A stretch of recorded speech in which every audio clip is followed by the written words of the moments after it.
Welcome back to my studio. I'm so glad you're here.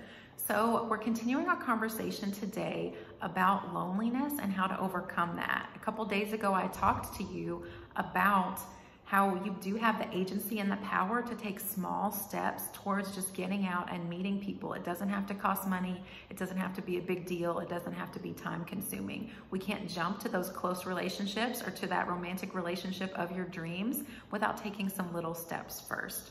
So I'm gonna walk you through just a quick writing exercise today. We can include some drawing with this too, but it's mostly writing. This is a very cognitive exercise. So I want you to get a piece of paper, doesn't matter what size or type of paper, and I want you to fold it in half, put a crease there, and then draw a line here if you'd like. We're basically creating two columns on our paper, okay? And so the first column is going to be titled, How I Want to Feel. So you can write that, How I Want to Feel. And the second column is going to be something like what I can do to get that feeling, basically, okay? You can word that differently if you want. I'm messy handwriting. What I can do to get that feeling. So I'm gonna draw a little line here. Under how I want to feel, I'm not gonna write this out right now so I can just focus on talking to you. So under how I want to feel, I want you to think about what is the opposite of loneliness, okay? Like you're feeling lonely right now, like you don't have close people, you know, your whole world has been turned upside down through this separation. Whether it was recent or not, you could still be stuck in this place of feeling lonely and like I don't have people. I did have that spouse, I did have that significant other, I don't have that now, even though they were abusive, at least I had somebody, right? So I want you to focus on the opposite of those feelings of loneliness and lack. So how do you want to feel? Do you want to feel loved and supported? And do you want to feel, you know, feeling of fun or silliness or, you know, being relaxed or appreciated? Like, how do you want to feel? It could just be happiness and joy that you feel from those types of relationships that you're longing for. Okay, so write down how you want to feel. Then honing in, well, first I'll say, you could also draw this. So I'm a big fan of drawing your feelings. So there in your same column, we could draw. So for example, if I've written out, you know, how I want to feel, all these things, then I could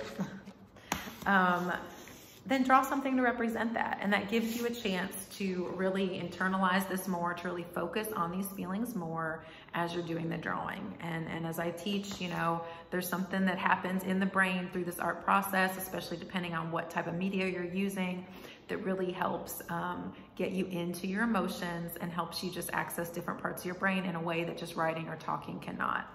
So I'm gonna do kind of like a starburst design, how I wanna feel, this feeling of being full and excited and yeah, okay? So this will be how I wanna feel.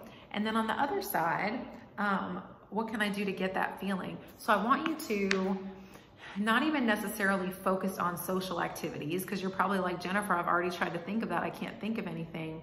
Just in general, think about what activities give you this feeling, okay? So we're not necessarily thinking about like, I could find a meetup group online who does hiking and go meet people there. We're not to that point yet. We're thinking about that feeling. So if it's a feeling of joy, what activities give you joy, whether it's alone or with other people, okay? So make that list.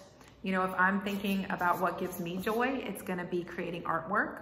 It's gonna be being in nature. It's gonna be going to the art museum. You know, things like that give me joy.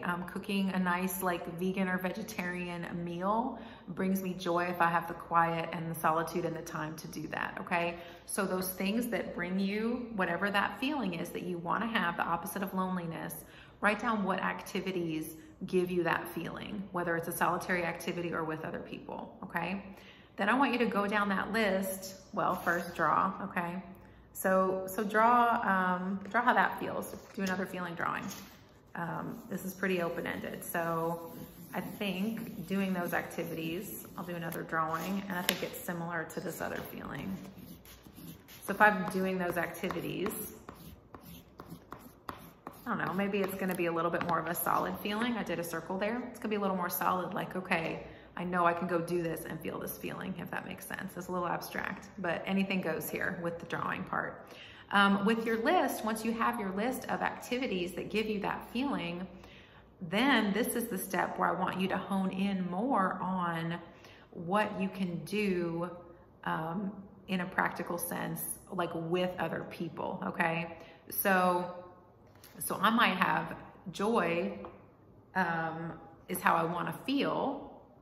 Cooking by myself isn't gonna give me, it's gonna give me joy, but not the feeling, the lack of loneliness. Does that make sense? So we wanna transition it. If your activities are solitary activities, take it a step further and think about how you could do that with other people. Now, maybe all of your things are, you know, activities that involve other people. So if you like being with others in nature, then maybe it is go online, find a meetup group that is going hiking and go sign up for that and meet other people doing that, all right? So this is really gonna be individual, catered to you depending on what was on your list. But the first step, how you wanna feel. Next, what are activities that give you that feeling? And then take it a step further, maybe go through the list and circle or add other notes to explain, describe to yourself what are activities you could do with other people. Really hone in on what are those next steps that you can take to alleviate this sense of loneliness that you have. It goes back to this sense of agency, right, that we talked about last time. You do have the control, the power, the agency to do something, even if it is a small thing, like going for a walk in the park every Monday morning at 8 a.m. and you start to see the same people, okay? It can be one small step, but I think this writing activity and drawing, if you want to include that, is gonna really help you to hone in on what are those concrete next steps that you can take.